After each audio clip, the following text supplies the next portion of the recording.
One of the things we can do here, and this is up for debate, but I think what we could do is at the top here, say m equals bpy dot data dot materials, and then just do m new color name. Now we also want to make sure that these have users. Otherwise, you save your file, you open it up again. Let's just demonstrate this. Let's save our file. Let's call it Python Color Fun.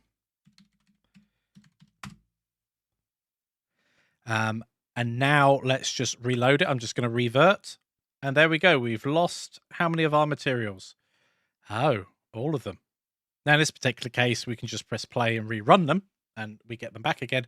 But that is something to bear in mind, that we need a fake user. So let's open up our Python console again and then go bpy dot data dot materials.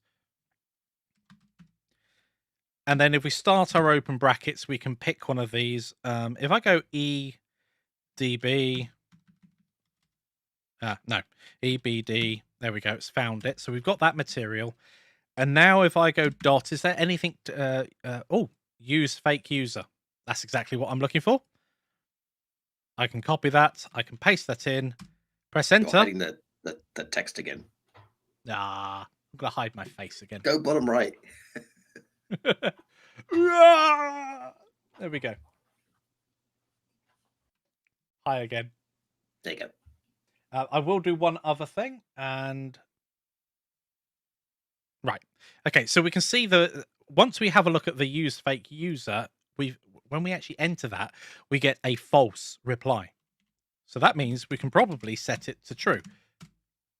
And now if we go ahead and have a look at that particular color, we will see hopefully that it's got an F next to it, meaning it's got a fake user, which is perfect. So in this case, we could go M, and then we need to open up square brackets because that's exactly the syntax that we used here. We've got the materials and then straight on to here. And this is the name again, dot use fake user equals true. So then we're protecting our colors. So let's come out of here. Go back in here. There we go. So the color name, which is what we're looking at in this particular case, dot use underscore fake underscore user equals true. Now, if we go ahead and run this, it will probably not have made a change to any of these because we've got this protection clause in here. So what I'm going to do is I'm actually going to comment that out for the moment because it's not that helpful whilst we're doing the testing on our code. There we go. And now if we go ahead and run this, we should end up with a load of fake users, which we do, but we do have our duplicate materials. So I'll purge those. Run it again. They've all got fake users.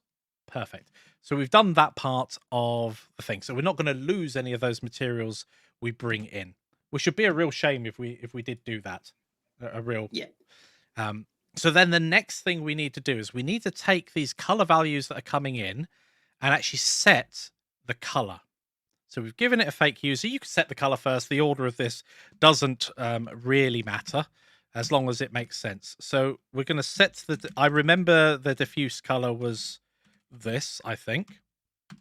And we need to set it equal to something. So for the moment, I'm just going to plumb in a magic number here. I'm going to make everything bright green because reasons. So R, G, B, and then the alpha. I'm going to press play. I'm going to go back to previous. Now, if we have a look at any of these colors, they're all bright green.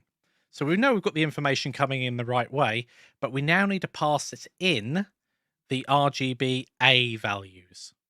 And we've been printing them out absolutely fine. I'm going to now add in A here as well. So I've got RGBA. Excuse me.